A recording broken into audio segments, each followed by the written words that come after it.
Sports Talk with Puckett and Pontzer here on 88.3 WXOU. We're back to talk about some Lions football as training camp opens this Monday. Can't wait. It's extremely exciting. we- Rookies are reporting on Monday and veterans on Thursday. We were talking before the show. Today is Thursday we're recording, and yesterday are the only 2 days in the entire American calendar that there's no college or professional sports. Okay, and Tim doesn't give golf any credit, but yesterday was actually the only day They're that playing there's in no Scotland. there's no sports whatsoever yesterday, and In that's America. why the ESPYs are on In America. on yesterday, which I thought the ESPYs were really well done Don yesterday. Draper. And today, British Open started, which I'm into. Tim's not, but we're not going to talk about that. I don't know why we were talking about the British Open or the ESPYs anyway. brought it up. Lions football. No, you brought it up. Lions football, Monday, rookies report. Oh, boy. I wrote a blog about it on Sportin' in the D, which is a blog that Tim and I both write for, even though Tim hasn't done it yet.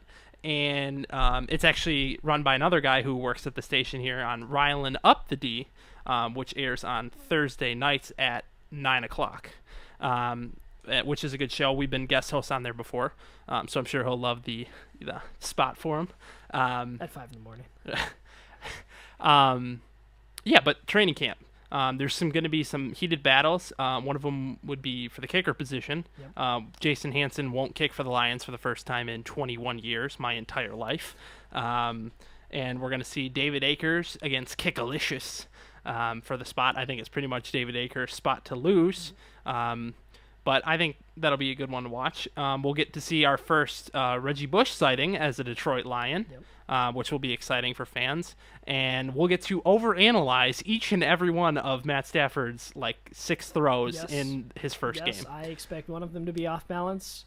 He'll probably throw one pick, and it'll just be a tragedy. So, yeah, that's part of the routine here And in Calvin Detroit Johnson will, stub his toe. and it'll be all national, across the country. national news. As people overreact to preseason football. But you know what? Preseason football is football. Yep. So we're looking forward to that and training camp. So, Tim, what are you looking for in training camp for the Lions? Well, I think. Or what are you excited for? Well, I'm excited for. I mean, first off, it is football, but I'm excited for, whether or not this Lions team is what we saw 2 years ago, when they went 10-6, first playoff bid in God knows when, and they got everyone back to wearing the Honolulu blue around here, and it was a very exciting time here in Detroit. Or last season when you lost your last 8 games of the season, or whatever they did, which is frankly unacceptable. I mean, they lost all those games in a row and just really had no fight in them at all. I don't know whether or not this team is going to be one that is, whether they're, frauds or they're actually, true competitors. And we've talked about who that falls on. That falls a lot on the shoulders of Matthew Stafford. He's got his brand new deal. Obviously, guys like Calvin. You've got some new guys on defense. I'm excited to see. Well, I don't know if I'm excited, but I'm interested to see how Ziggy Ansah plays, their first-round pick. And I'm interested to see how well Reggie Bush is utilized and produces in this offense. Yeah. I think Reggie Bush was brought in to replace the guy that finally got released yesterday, in Javid Best, who I thought could have had a very bright future in It's a Detroit. shame. It's a real And, shame. Unfortunately, injury problems, concussion problems. Concussions mainly. I mean, he was someone who was really fast. He had that play on Monday Night Football that a lot of people still remember. He was quick in college, but he had concussion problems there, and we've seen it across sports. Different guy, a guy you hate but I love, and Crosby. He has his concussion problems, and it's something that unlike you tear up your knee or your arm or break something, it's not something that can really be fixed, and we don't really know all about it yet. Right, and it's something that the NFL is trying to limit and is trying to eradicate. But unfortunately, in football, you knock heads together. Right, I mean, and in my opinion, it was the NFL who wasn't going to allow Javid Best to play, and for that reason, I don't think if Javid Best was to sign with a different team and actually play, I would kind of be frustrated by that, because the NFL wouldn't let him play for the Lions. So that being what it is, he I hasn't mean, played. you have to pass tests and doctors, and I mean, sometimes guys miss whole years, and Well, I think you have to satisfy Roger Goodell that you're not going to sue the league at some point. I think that's more what it's a about than lot of people passing are a suing it. test. I don't know. I mean, regardless. But I do think that Javid Best could have had a bright future here, and he was exactly the kind of guy that could have really helped the Lions offense because Yeah, they were I 5-0 mean, with him. unfortunately, it's just a thing of fate. I don't really blame Goodell for the reason he's not playing. It's just, I mean, he had a history. He had problems. I mean, there's one of the scariest injuries I've ever seen is when he landed on his head playing for Cal in college. It's a shame because like you said, they started 5-0 with him. He was a guy that he brought a different dynamic because he wasn't really an in between the tackles runner. He was a guy who could make ridiculous cuts and had ridiculous speed, and you couldn't have safeties just camping 30, 40 yards out waiting for Stafford to throw a bomb to Calvin Johnson. And you had to respect the run, and which defenses do not do anymore. We've talked about this, and they dare the Lions to run really. And so yeah, Reggie Bush is a guy who has he's proven that he can be kind of that. I think he's better than Javid Best. He brings some more skills out of the backfield. He can block a little bit. If you have a goal line stand maybe by the defense, he has the ability to push your quarterback over the goal line. Don't know if you knew that, but he did that in college once from Matt Leinart. So he's a guy I'm definitely be watching along with Ziggy Ansah. And then, really, for me, the secondary in general for the Lions, you have some new guys. A guy that I really liked in last year's preseason when we overanalyzed everything was Bentley. He had a couple picks. He had some really nice plays. And everybody's like, man, this guy is a real deal. And then he got hurt. So, you bring in some guys. Darius Slay's one. You bring in some free agents. We'll see what they're able to do. Yeah, I mean, when you look at your secondary, you have Glover Quinn Right. and Louis Delmas are guarantees to make the team. In my opinion, Darius Slay, Chris Houston, obviously, and Bill Bentley are probably guarantees to make the team. And then other than that, for like that fourth and fifth corner spot, you have Ross Weaver, Jonte Green, who played last year a little bit, Chris Greenwood, who played last year a little bit, and some rookies who are going to compete. Ron Bartell, that's who I was Chris looking for. Greenwood or whatever. He came in like mid-season. They like signed him and he played like 3 days later. That was, the Lions secondary was something that doesn't always have a lot of depth, and they brought in some guys to address that need. And one guy who, in terms of the secondary, who I think you could see make the team as like a nickel corner, is his name's Daquan Menzie. He was drafted in the 5th round by the Kansas City Chiefs last draft, so the 2012 NFL draft. He did not make Kansas City's roster, but he played at Alabama, and he's only 5'11", but I think he's a guy to look for in the preseason as somebody who could make the squad as your nickel corner because, if you play for Alabama, you obviously have some talent, and if you could draft in the 5th round, somebody thinks you have talent. So I think that's a guy that you could look for to make the team along with, Chris Houston, Bill Bentley, Darius Slay. Yeah, and a guy that I know you love, and that I similar, not as much, but with like a high draft pick, same with Stafford, and he was in that draft class in 2009, second round pick, is Louis Delmas. Louis Delmas is a guy who can deliver the big hit, but isn't exactly a ball hawk, and he's a guy who they signed. There was debate back in March. Whether or not they were going to re-sign him. He was going to there were some rumors he'd maybe go to a different team. But the Lions gave him, in my opinion, they maybe overpaid him. They gave him a 2-year, nearly $10 million deal. But it's extremely incentive-laden. Oh, it absolutely is. And he's a guy who I would love to see be able to stay on the field. If I remember right, I think he only gets paid like $800,000 if he doesn't play more than 8 games. And he's a guy who has 3 career interceptions, and he was a Pro Bowler alternate in 2010, a Pro Bowler alternate in 2011. But he missed like 5 games in 11. He missed a bunch of games last year, and he's a guy. Your safety can do so much for your team, but you need him to stay healthy, and he can be a game changer. He just has to stay on the field. Right, and I thought one of the underrated signings that the Lions had besides Glover Quinn was Chris Hope, who they signed recently. Big fan of Chris Hope. And he could really help that secondary, especially if Louis Delmas is unable to play. Obviously, as a Steeler fan, big fan of Chris Hope. He's a savvy veteran. He's bounced around the league. After their Super Bowl win, he signed a big deal with the Titans. He was with the Falcons for a little bit. He's just a good veteran signing that absolutely gives you depth. And that's what I was trying to stress is the Lions, it seems like, just had no depth in that secondary these past 2 seasons. I mean, you'd have guys they'd sign off the street, and then was your starting corner or safety in like week 8. Right, so and the injuries played a role in that. You can't do definitely. that. You can't do that when you're playing against the likes of Jay Cutler and Aaron Rodgers on a weekly basis. Right, and looking at the offense, depth once again is going to be a key thing to look at for the preseason. As you look at like the receiving core. You obviously have 3 locks, definitely, in Calvin Johnson, Nate Burleson, Ryan Broyles. The 4th spot is probably going to either go to Titus Young. Mike Thomas. They paid when they traded for him. Yep. That's a guy who could definitely make the roster. And then they drafted Corey Fuller in the 6th round.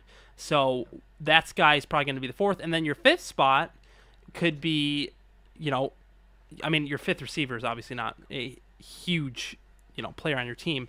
But so you're saying he's not tall? Well, and then you have Chris Durham, who Yep. played for the team last year. Yep. Pat, He was your number 2 receiver in the last weeks of the season. right, especially the game in Green Bay, which was he made like that sick one-handed catch. But Yep.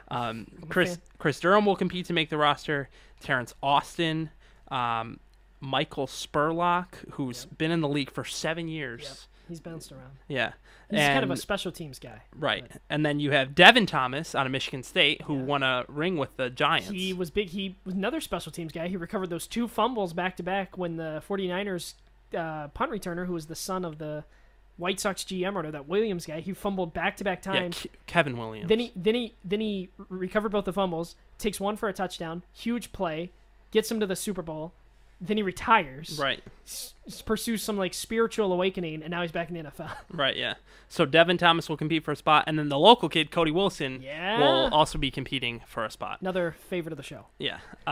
He played in the Rochester area, right around Oakland, and went to Central. So that's going to be the receiving core look, and then you obviously have Bush at running back, which obviously he'll make the team. I would hope so. Yeah, but training camp is always a fun time. We've gone down there before. Mm-hmm. I'm pretty sure that both of us will go down there again this season. And there's fun stuff to watch. And as soon as you get football back on August 9th, Detroit Lions football, everybody's tuned in. And, you kind of get sick of it by the 3rd game. Nope. But Nope. Well, yeah, you're waiting for week 1, I guess. Right. Yeah, you get sick of the preseason, like, all right, take everybody out. But yeah, you get everybody's looking forward to week 1 against Minnesota at Ford Field on September 8th. So, there's a lot to look forward to there. I love my birthday. It's September 9th, and it's always at the beginning of the year. It's fantastic. I love football. All right, yeah. All right, send your gifts to Tim on September 9th. That's right. All right, but we have an article here from Pete Prisco that Tim found on it. He ranks the 32 best coaches in the NFL. So let me talk to you, Puckett. We've got obviously the 32 coaches. You would hope so in the NFL, and Pete Prisco decided to rank them 1 through 32, and he said he had some rules. His first rule was any coach with a Super Bowl ring had to be ranked higher than any others, which means that John Harbaugh has to be over his brother Jim Harbaugh. Okay. Which I would almost disagree with, but if that's his role, that's his role.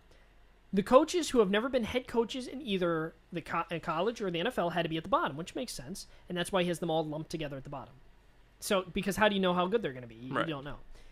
He said interim stints as a head coach matter. He says that's you, Bruce Arians. Bruce Arians, who was the Steelers' offensive coordinator, then he was let go. He became the offensive coordinator for the Colts. Chuck Pagano had his whole cancer deal, which sounds terrible to say it that way, but he did. And Bruce Arians took over for like 8 weeks or so, led him to the playoffs, really, with Andrew Luck at the quarterback, or almost the playoffs. And then he said personality doesn't matter, how you treat the media doesn't matter, so look at the number 1 spot, and his number 1 spot is, which I would agree with is Bill Belichick. I think Bill Belichick, undisputed. right? I think Bill Belichick is the best coach of my lifetime so far. I think he's probably the best coach in any sport. That's what I was going to get to. There's a couple more. I think one that you have locally is Mike Babcock, but if I were ranking coach across, I'd put Babcock probably be like top 10 in all sports. I would probably. But yeah, Bill Belichick is probably for me number one. He's a genius on both sides. He's able to get the most out of his players, and I mean, his stat is he took the Patriots to the playoffs 10 of his 13 seasons with the team, 3 rings. He has 2 Super Bowl losses in that time, both the Giants. So, and if you ever watch, there's a documentary called A Football Life on Bill Belichick, and he is one of the most dedicated coaches that I've ever seen, and he puts in so many hours, so much time, and undisputed best coach. And Pete Prisco, he has an interesting note here. He says he has a 726 winning percentage with the Patriots, which helps erase most of his memories of his Browns years. And you always forget that he was the Browns head man for a while. As a Steeler fan, I barely remember that, but it's kind of funny. So we're not going to go 1 through 32 here. That would just be kind of ridiculous. But obviously the local guy is Jim Schwartz. And so, Puckett, I know that you have since seen the list since we were show prepping, but if you were going to just guess where Jim Schwartz was, like if you had your rankings, where would be like a ballpark place you'd put I'd put him right in the middle. I'd put him at like 16. Okay. 16, 15, 16, 17. Mm-hmm. Right around there. Okay, and why is that? I mean, I know I guess if you give me I don't know. You give me the rules. Well, I mean, your rules. I mean, you just if you're ranking coaches. Yeah, I mean, I agree. Super Bowl wins is definitely important, especially for a coach. Definitely. In my opinion, it's it's more important for a coach than for anybody else. I think it's more important for a coach than for a quarterback. Oh, I think it's more important for a coach than for a safety. I don't know. Yeah, I think that weighs heavily for coaches is Super Bowl wins. Yeah. I mean, because that's your job. Right. Exactly. Yeah. And you have no control over individual games. You have control over the season. And that's kind of how I view it. So I think that's important. So that's another reason why Belichick is number one. Mm-hmm. And why, that top 5 is, okay, I can handle that. You might switch them around a little bit, but... well, yeah, I mean, interestingly enough, his top 5, I mean, real quick, I guess, he has Bill Belichick, Tom Coughlin, the Giants, which I would probably not put as my number 2 guy. But I think he's top 5. Yeah, he notes that he did really well in Jacksonville, which is true. I mean, he took the Mark Brunell-led Jags in their second year of existence to the AFC Championship. And one thing I wanted to point out is that Sean Payton got suspended last year. Yes. So that kind of contributes to how Tom Coughlin's number 2. Because I think last year you probably would have put Payton number 2. Probably. And then he has John Harbaugh of the Ravens at number 3 over Jim Harbaugh. I think John Harbaugh's a terrific coach. He has made the playoffs every year he's been there with the Ravens. 9-4 in 13 postseason games, 2 of which were to my beloved Steelers. But he's a terrific coach. He's really taken the Ravens from kind of being a middling contender, if that makes sense, with Brian Billick, to being a perennial, Super Bowl contender. Really. Right. Then he has Sean Payton, number 4 with the Saints, and then he has Mike Tomlin, number 5. And when I first heard that, I was kind of, wow, that's kind of high. But he puts him above Mike McCarthy, who has a Super Bowl reign, who beat Mike Tomlin. Interesting. Yeah, I think I'd put maybe McCarthy over Tomlin. Shanahan, Jim Harbaugh, and those are all the guys with Super Bowl reigns. And you look at Tomlin. Well, not Jim Harbaugh. The top 7 do. Yeah, top 7. Tomlin probably belongs right about there. I think he's a guy who, I mean, you look at the numbers, and I've never really thought of this, but he's 63-33, 2 Super Bowls, and his worst season was last year when they went 8-8. He's never had a losing season at his helm, right. Which is, and he kind of came out of nowhere, really. So, he's a guy who, I mean, he can frustrate me at times, but I think he's probably, you could say he's a top 5 coach, I think, and he's at 5. I think he's top 5, 6, 7. And that's, I don't really, honestly, I've said this, I really don't like rankings. That's one of the biggest reasons I don't like college football. But yeah, I mean, whatever, sure. But back to Jim Schwartz. He's 21 on this list, and honestly, I think that's probably a bit low. But here's what my main point is that, and you made an interesting point that coaches don't really maybe necessarily win games, you said, but they can affect whole seasons. Right. And I think keep it. They talk about in baseball keeping your clubhouse under control. I think it's even bigger with the locker room.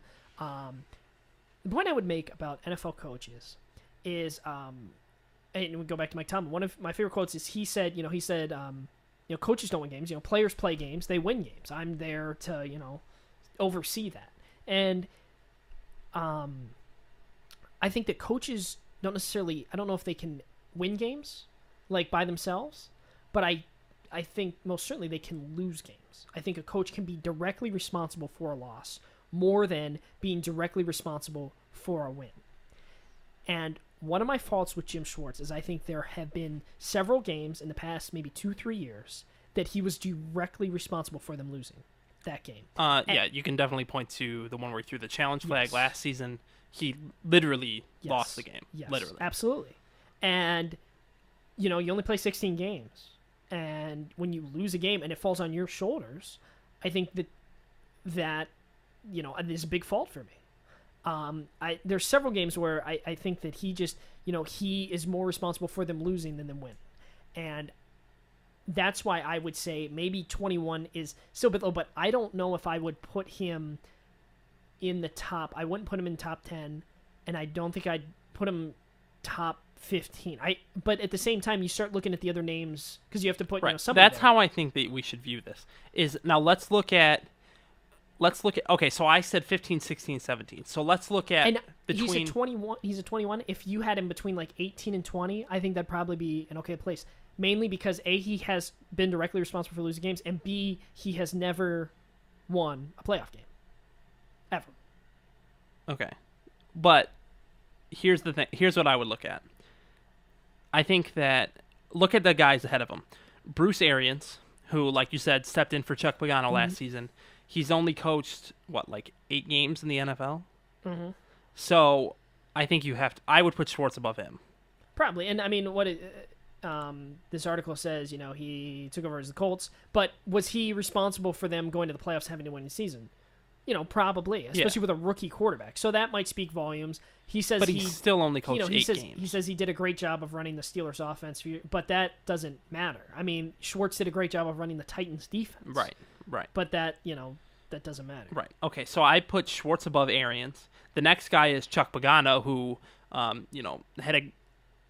he's an awesome role model for what he did in his fight against cancer. But I would put Schwartz above him as well, because it was his first season as a head coach in the NFL, and unfortunately he wasn't able to be there for a lot of it. Right. And even though his team was a playoff team, I don't know how you can put a guy who had to be, or a guy who stepped in for the guy who wasn't there, and the guy who wasn't there, both ahead of him.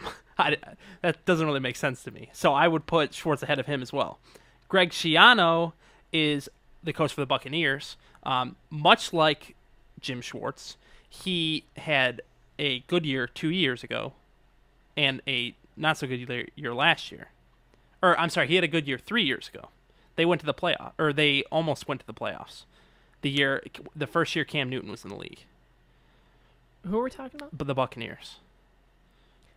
They went 9-7 and missed the playoffs. Greg Schiano, his last year was his first year in the league. He came from Rutgers. You know what? You're absolutely right. I'm thinking of the guy before Schiano with the Buccaneers. Yeah, the young guy. But even going with that, Greg Schiano last year, first year as a coach, 7-9.